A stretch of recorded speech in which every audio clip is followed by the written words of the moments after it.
with the Saw franchise behind you, and potentially in the future, maybe in the future. and maybe in the future. Right now, you've got a couple projects in the works, and you just got a new comic book on newsstands, or a comic book stands called Abattoir. Yeah. Tell us a little bit about this. Well, Abattoir it's a cool story. About 2 years ago, and it's funny how things work and relationships in Hollywood work. I used to work at a place called The Firm. It was a management company. I had a boss there named Michael Peterson. He was my boss. He knew that I wanted to be a screenwriter. He also wanted to be a screenwriter, so he let me basically do whatever I wanted to when it came to writing and doing things like that. We became friends. I ended up getting in Saw 2, quitting The Firm. He ended up becoming a staff writer on Bones and quit The Firm. Nice. So we stayed in touch, and we've written a couple projects together. I came to him one day and said one of my favorite genres that I would love to explore and do is the haunted house genre, but the problem with the haunted house genre is it's been done and overdone a million times, and how can we find something unique and original in the haunted house genre? So we got together and we talked and we talked and we talked, and everything we came was derivative and cliched, and we'd seen it a million times. About 6 months later, he calls me up and says, I think I have an idea. And we sat down for lunch, and by the end of lunch, we had this amazing, cool, dark, fucked up, disturbing just thing, and I'd never seen it before. And I was like, I haven't seen this. And so we spent the next 2 weeks trying to find if any movie had been done like this or book, and there hadn't been. And it was the basis of what Abattoir is, which means slaughterhouse. But the problem was, and the funny part is I went into my agents and pitched it. I said, I got this idea. And the pitch took an hour. And my agent was like, that's a franchise, that's awesome. He's like, there's no way that can be a movie, that's too big. Yeah. So he had an idea, what if we tell the backstory in a comic book? What if we go in and tell the part of the world that we can't tell in the movie as a comic book? And so we kind of came up with this multi-platform, multi-medium release of the story of Abattoir and the world of Abattoir, starting it with comic books, then hopefully going into webisodes, and then going into the feature film, and then ending it back in comic books. It's such a huge, vast world.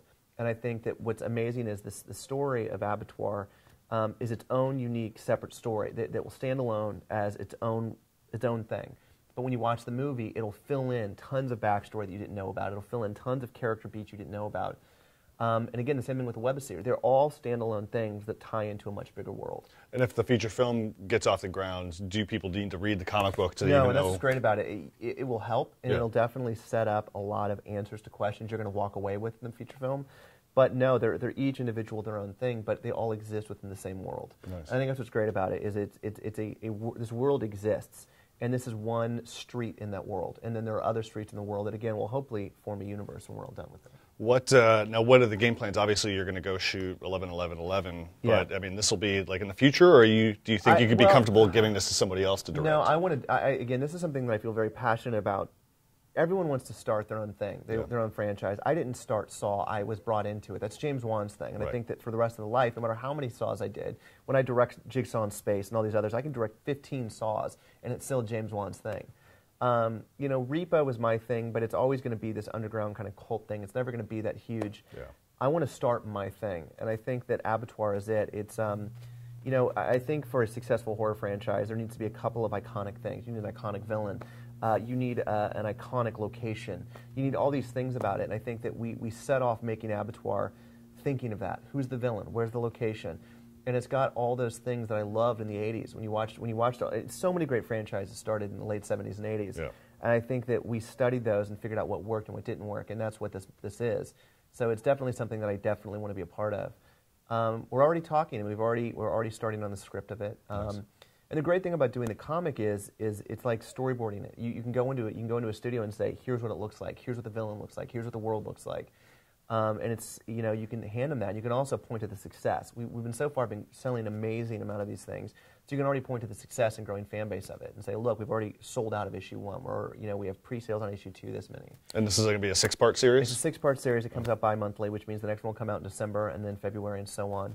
And then it'll come out as a trade paperback with everything in it. Of course. And again, the hope is if this picks off, this will be one trade paperback in a vast series of them. We showed off on the site the 11-11-11 artwork because the American film market kicks off this week. What can you tell us about that other than the teaser logline that's on there? 11-11-11 is it's another crazy story. So I was approached by a producer and said, we want to pitch you this idea. And it was funny, one of the first screenplays that I ever turned down, and this was right after Saw 2, it came to me right after Saw 2, was the number 23. And this was before Jim Carrey was attached to it. It was just a script.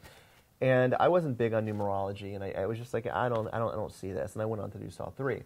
Well, then they came to me and said, it's kind of like 23. It's called 11. I was like, no, pass.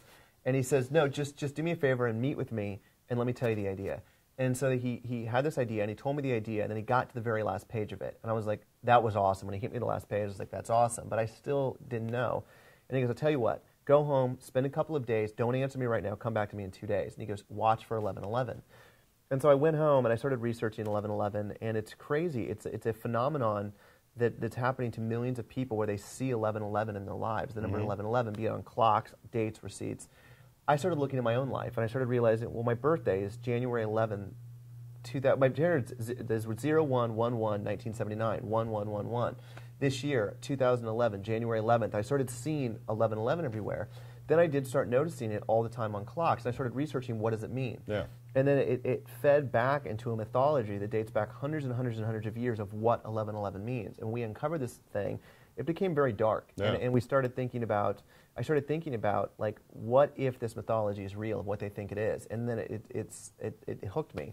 And ever since then, I've been addicted to it. I'm seeing it everywhere, and I think it's going to scare a lot of people. And I think what's great about it is it's all real. Everything we're doing is based in fact, not based in fiction. And so I think that when you leave 11/11, you can go home and start Googling it. I think a lot of people are going to be surprised about how much we're basing on fact in the thing. Nice, nice. Well, very cool. I'd like to thank Darren Bousman for coming down to chat with us about his upcoming projects. So you have Mother's Day coming into theaters. March. March. Yes, March awesome. 2011. Yeah, definitely check that out. And as always, keep tuning in here each week for James Gunn. It's been a pleasure. Thanks, Ryan Ron. I appreciate of course. it. Anytime. All right, thanks a lot.